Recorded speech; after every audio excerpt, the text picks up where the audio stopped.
welcome back to my channel. This is my January wrap up for 2025 and we have quite a bit to...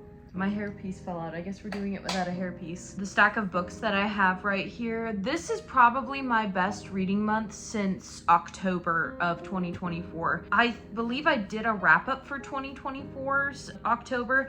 There are some months where I don't do a wrap up because it's only like 1 or 2 books that I finish. With really good months, I feel like I'm going to do a bigger wrap ups because I'll actually have something to talk about with everybody. The first book that I started in the end of December is How Does It Feel by Janine O'Reilly. I loved this book. I loved the atmosphere. I loved our main character.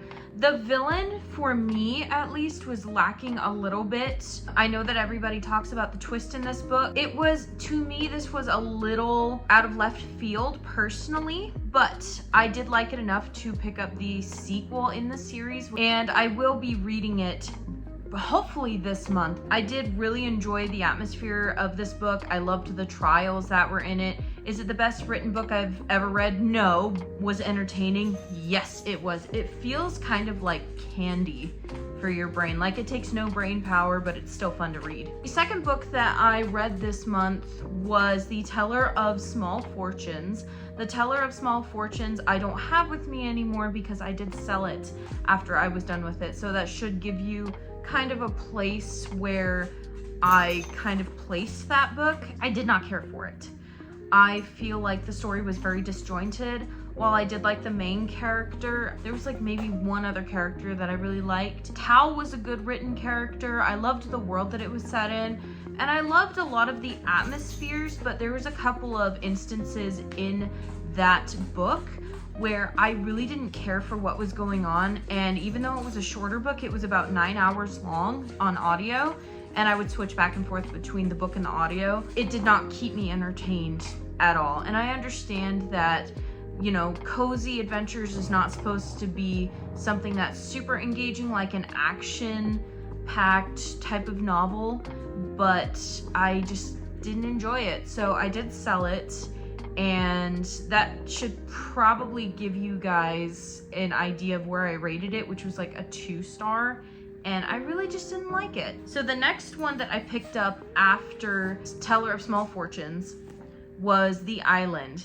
This book could have single-handedly put me in a reading slump right after The Teller of Small Fortunes, because even though I didn't care for The Teller of Small Fortunes, I did end up finishing it for my book club because I like finishing books that are purposefully chosen for my book club. I wanted something a little darker, and I thought The Island was going to be that for me. The Island is about basically a serial killer on an island that was designed for millionaires, and it did none of those things for me. I did DNF this book at about 100 pages, and I didn't like it. And I gave it a 1 star, or like a 1.5 star. Didn't like the writing style, didn't like any of the characters.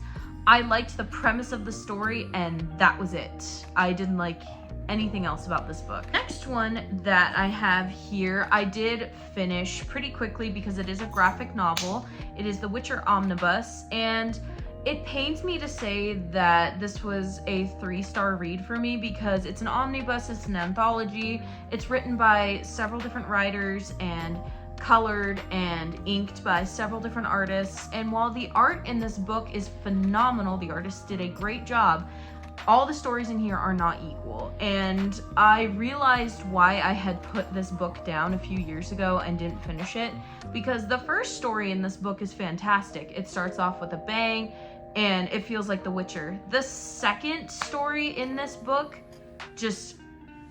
I had no interest in it at all. While I did finish this book, I had no interest to read any further than the second story, and then after that, I didn't care about what stories came next, so unfortunately this was a 3-star. The last book that I read, I actually finished yesterday and was by far probably my favorite book this month. was the first book in the Bridge Kingdom series. This book is exactly what I wanted ACOTAR to be, and it was just so beautifully written. I loved all the characters. The motivations seemed very logical, and it seemed like everything was very put together when it came to the plot, and I just loved it. I can't wait to pick up the second book in this series, because the second book will tie up the series for Lana and Auron, and I just loved it. I loved Auron's character especially, and I loved the relationship in this book. Just 5 stars. Everything about this book, I loved it. I loved the setting because it's set in like a jungle type of setting. It's kind of riverish, kind of seaside town. It's almost like Moana in that way. But I believe every single one of these characters is an elf or has elfish features from what I understand. I heard someone say that. I'm not exactly sure. This was definitely my 5-star read of the month. Thank you guys again for watching. I hope that you enjoyed. What were the books that you read this month? Let me know down below. If you guys don't have anything to say, just send me a book emoji. Let me know that you're there. Anyway, thank you guys again for watching, and I will see you guys next time. Bye!